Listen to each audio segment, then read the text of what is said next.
Ito nga ang madalas na sinasabi natin sa video na pangaral sa mga kababayan natin OFW na dapat meron ding boundaries at limitasyon ang pagtulong sa pamilya at kamag-anakan.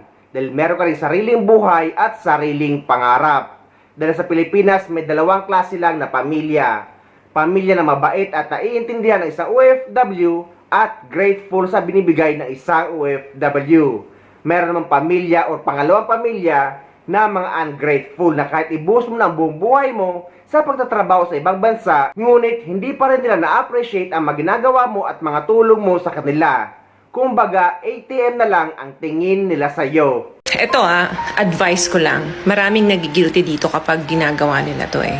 Hindi porkit pamilya mo yan, may karapatan na silang ubusin ka. Ubusin yung pera mo, ubusin yung pasensya mo, ubusin yung pinaghirapan mo, at ubusin yung lakas mo. Maraming nagigilty dito eh. Kasi akala mo, kapag binago mo yon, pakiramdam mo ang damot-damot mo na sa kanila. Ang pinaka-worst, pati pangarap mo, kinakalimutan mo para sa kanila.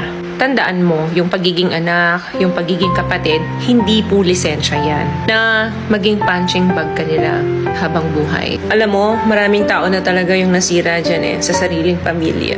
Hindi sila makaalis sa ganun Yung mga linyahan na pamilya mo pa rin yan.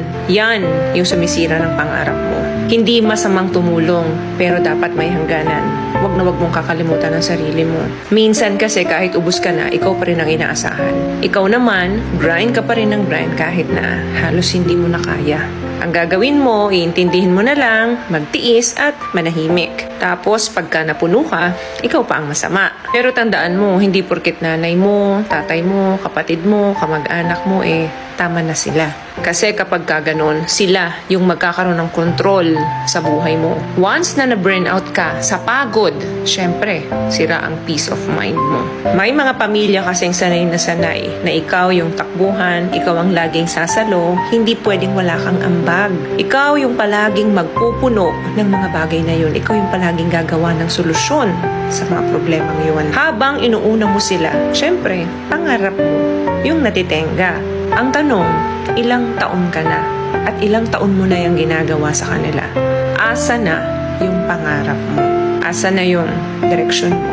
Lagi mong lagyan ng boundaries ang sarili mo. Tandaan mo, ang boundaries ay hindi kawalan ng pagmamahal sa pamilya yan. Minsan kasi, yan lang ang natitirang paraan para hindi ka tuluyang masira or tuluyang mawasak ka. Hindi mo kailangang sirain ang sarili mo para matawag kang mabuti.